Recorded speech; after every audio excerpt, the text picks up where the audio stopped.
Hello everyone, I am doctor Monika Singh. और आज जो टॉपिक हम स्टार्ट करने जा रहे हैं दैट इज़ डायरिया। मैंने जो ये टॉपिक है डेविडसन बुक से लिया है। डेविडसन से मैंने इस टॉपिक को पूरा क्लियर किया है। अगर आप इसको और ज़्यादा डीपली पढ़ना चाहते हैं देन आप हैरिसन बुक को प्रीफर कर सकते हैं, okay. But according to me ये हर टाइप के एग्जाम्स के लिए सफिशिएंट है ये topic. So let's start. Diarrhoea. Diarrhea, the definition is frequent and profuse discharge of intestinal content in loose and fluid form. इसके अंदर जो इंटेस्टाइन का कंटेंट जो होता है, इंटेस्टाइन में जो कंटेंट है उसका फ्रीक्वेंट बार बार और बहुत ही प्रोफ्यूज डिस्चार्जेस होते हैं लूज और फ्लूइड फॉर्म के अंदर, that is called diarrhoea, okay. इसके अंदर जो गैस्ट्रोएंटरोलॉजिस्ट है उनके द्वारा ये बात लिखी गई है डेविडसन बुक में कि passage of more than 200 gram of stool daily. अगर डेली की कोई भी पर्सन अगर 200 ग्राम से ज्यादा स्टूल अगर वो पास कर रहा है देन वो डायरिया होता है, ओके।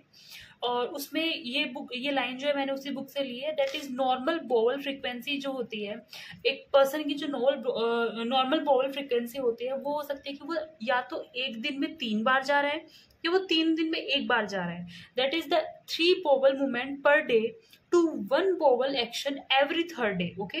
कि एक दिन में 3 बार गया और 3 दिन में 1 बार गया तो वो नॉर्मल होता है। एंड नॉर्मल स्टूल की जो कंसिस्टेंसी होगी वो रेंज करती है from the porridge like stool, porridge like हो सकता है स्टूल, या फिर वो हार्ड एंड पैलेटी लाइक भी हो सकता है, तो ये नॉर्मल होता है, ओके। अब हम टाइप्स पे आते हैं। तो डायरिया जो है ये 2 टाइप का है, दैट इज एक्यूट डायरिया और क्रॉनिक डायरिया। क्रॉनिक डायरिया ज्यादा मतलब कि क्वेश्चन पूछा जाता है क्रॉनिक डायरिया पे, एक्यूट डायरिया पे इतने क्वेश्चन पूछे नहीं जाते हैं। मैं क्रॉनिक डायरिया को और ज्यादा अच्छे से एक्सप्लेन करूंगी आगे। एक्यूट डायरिया जो है एक्सट्रीमली कॉमन होता है, जो डे टू डे लाइफ में हमें डायरिया देखने को मिलता है, that is acute diarrhoea, okay. Acute diarrhoea जो होता है वो लेस देन 2 वीक होता है, मतलब अगर 14 डेज से अगर कम का अगर उसका टाइम है देन वो एक्यूट डायरिया होता है। और अगर मोर देन 4 वीक्स मतलब 1 महीने भर से ज्यादा अगर डायरिया रहा then it will be chronic diarrhoea, okay. अभी जो यूजुअली जो एक्यूट डायरिया होता है वो यूजुअली इन्फेक्शियस टाइप का होता है, मतलब ज्यादातर ये देखने को मिलता है कि वो इन्फेक्शियस है बट वो नॉन इन्फेक्शियस भी हो सकता है। इसी तरीके से जो क्रॉनिक डायरिया वो यूजुअली नॉन इन्फेक्शियस होता है बट वो इन्फेक्शियस भी हो सकता है, ओके। कॉजेज की अगर हम बात करते हैं तो इसके इन्फेक्शियस कॉजेज 90% केसेस में ये इन्फेक्शियस टाइप का होता है, जिसमें बैक्टीरियल हो सकता है, वायरस हो सकते हैं, पैरासाइट्स हो सकते हैं, इनकी वजह से जो है डायरिया हो सकता है। या फिर 10% केसेस में नॉन इन्फेक्शियस होता है, जिसमें कुछ मेडिकेशंस हो सकते हैं जैसे एंटीबायोटिक्स की वजह से, साइटोटॉक्सिक ड्रग्स की वजह से, non steroidal anti inflammatory drugs की वजह से, प्रोटोन पंप इनिबिटर्स की वजह से, इनकी वजह से भी कई लोगों में डायरिया देखने को मिलता है, तो वो एक्यूट डायरिया में आता है, ओके। या फिर इंजेक्शन ऑफ टॉक्सिन्स, जैसे कि कुछ बैक्टीरिया वगैरह है उन्होंने बाहर कुछ टॉक्सिन्स वगैरह इंजेस्ट किया उसकी वजह से अगर डायरिया होता है देन वो भी एक्यूट डायरिया के अंदर आता है। और थर्ड होता है इस्चेमिक कोलाइटिस, मतलब कि inflammation of colon that is caused by reduced blood flow to the large intestine. जैसे कोलोन अपन को पता है, कोलोन जो है लार्ज इंटेस्टाइन का पार्ट होता है, तो अगर वो कोलोन के अंदर इन्फ्लामेशन हो जाना किसकी वजह से, वहां पे ब्लड फ्लो कम होने की वजह से, तो वो क्या होता है वो इस्चेमिक कोलाइटिस होता है, उसकी वजह से भी एक्यूट डायरिया जो है वो देखने को मिलता है, ओके।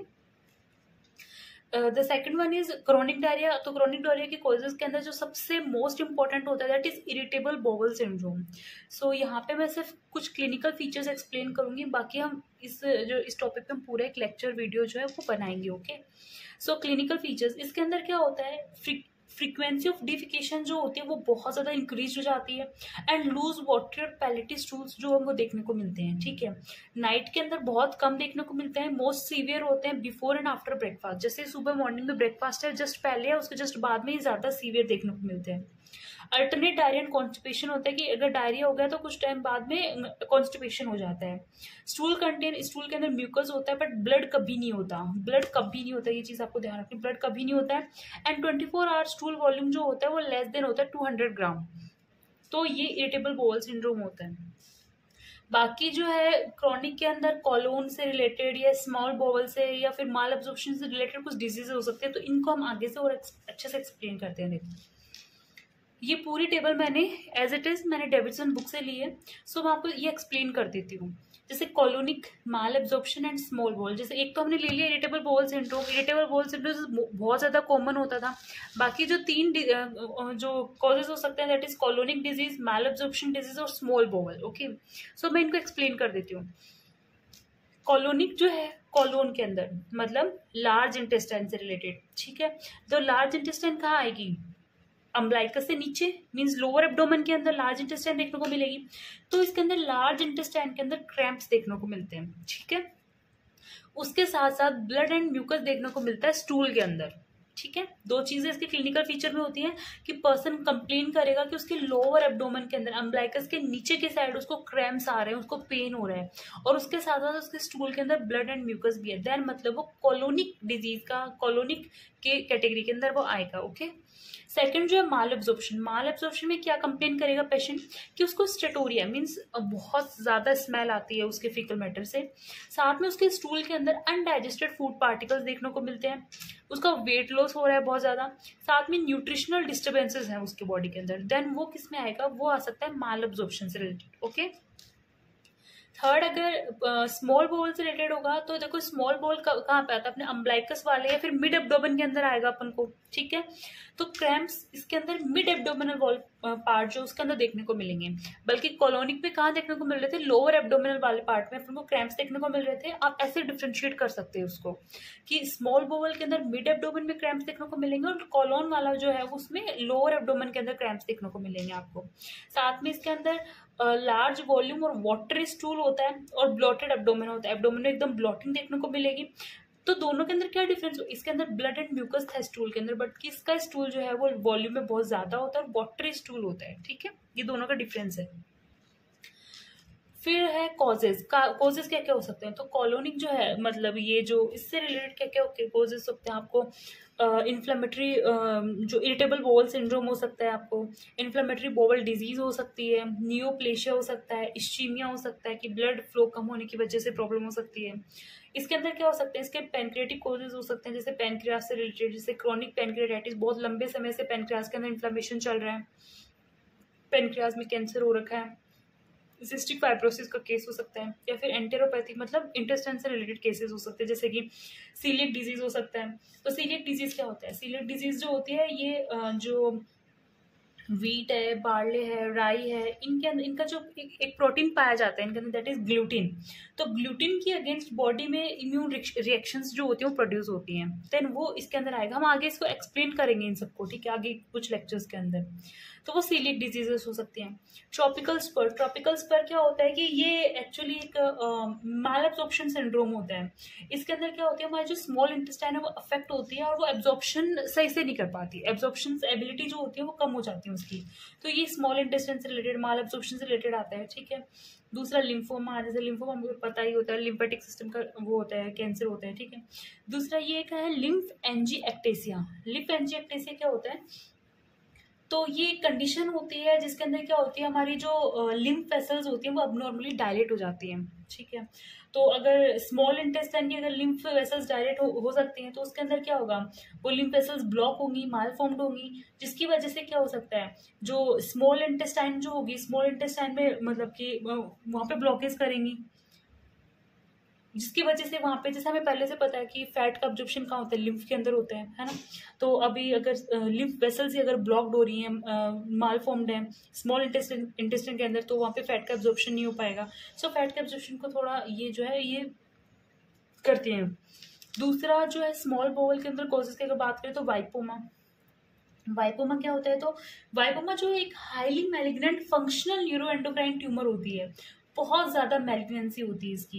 ये क्या करती है? ये पेनक्रियास जो है, पेनक्रियास के अंदर एक्सेस के अंदर वैसो एक्टिव इंटेस्टाइनल पेप्टाइड जो होते हैं, जैसे वीआईपी बोलते हैं, वो प्रोड्यूस करती है बहुत ज्यादा, और उसकी वजह से आगे ये जैसे कि डायरिया वगैरह की कंप्लेंट ये आगे मतलब देखने को मिलती है। अगर हम अच्छे से पढ़ेंगे तो मतलब कि एट लास्ट इसके अंदर डायरिया प्रोड्यूस होता है। तो वाइपोमा एक जो है ये एक highly malignant neuro endocrine functional neuro endocrine tumour होती है, ओके, जो पेनक्रियास को अफेक्ट करती है।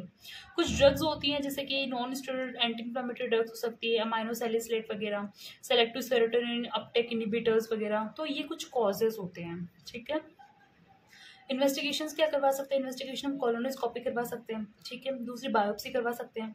मैल एब्जॉर्प्शन का केसेस हो गए तो हम अल्ट्रासोनोग्राफी करवा सकते हैं, सिटी स्कैन करवा सकते हैं, एमआरआई करवा सकते हैं, बायोप्सी, बेरियम वगैरह ये सब करवा सकते हैं। स्टूल वॉल्यूम चेक कर सकते हैं स्मॉल वॉल्यूम के केस के अंदर, गट हार्मोन प्रोफाइल करवा सकते हैं, बेरियम फॉलोमी, ये सब करवा सकते हैं हम। इंटेस्ट हमारे इन्वेस्टिगेशन होते हैं। अगर नॉर्मली अगर मैं डायरिया के इन्वेस्टिगेशन की बात करती हूँ तो क्लिनिकल प्रेजेंटेशन, जो पेशेंट जो हमारे पास कंप्लेंट लेके आएगा कि मुझे ये प्रॉब्लम, जैसे मैंने इनके अंदर बोला कि अगर वो लोअर एब्डोमेन में पेन लेके आता है, क्रैम्प्स लेके आता है, कोलोनिक हो सकता है, मिड एब्डोमेन में तो स्मॉल, मतलब पेशेंट की जो प्रेजेंटेशन होती है उसके बेसिस पे हम उसको डायग्नोज करेंगे। स्टूल एग्जामिनेशन करवा सकते हैं हम उसका कि स्टूल के अंदर कोई इन्फेक्शन वगैरह तो नहीं है, ये सब चीज़ें चेक करवा सकते हैं। ब्लड टेस्ट करवा सकते हैं इन्फेक्शन वगैरह के लिए, इमेजिंग टेक्निक्स वगैरह का यूज़ कर सकते हैं। साथ में हम मैनेजमेंट की अगर बात करते हैं तो मैनेजमेंट में रिहाइड्रेशन थेरेपीज दे सकते हैं, जैसे कि ORS वगैरह दे सकते हैं, या फिर हम IV फ्लूइड्स वगैरह दे सकते हैं पेशेंट को। उसके साथ कुछ डाइटरी मैनेजमेंट्स कर सकते हैं, जैसे हाई फैटी फूड, फैट को अवॉइड करें, स्पाइसी फूड्स को अवॉइड करें। उसके साथ कुछ मेडिकेशंस, जैसे कि अगर एक्यूट डायरिया का केसेस हैं तो एंटीबायोटिक्स वगैरह, एंटी पैरासिटिक ये दे सकते हैं। साथ में एंटी मोटिलेटरी ड्रग्स जो होते हैं जैसे लोप्रेमाइड वगैरह होती हैं ये दे सकते हैं। और अगर क्रोनिक डायरिया का केस है देन वो ये कि अंडरलाइन जितने भी कॉजेज हैं आप सबको उनको ट्रीट करें। ओके, सो मैंने यहाँ पे क्रोनिक डायरिया को अच्छे से एक्सप्लेन किया। क्रोनिक डायरिया जो ज़्यादातर एग्जाम्स के अंदर पूछ लिया जाता है। Okay, thank you.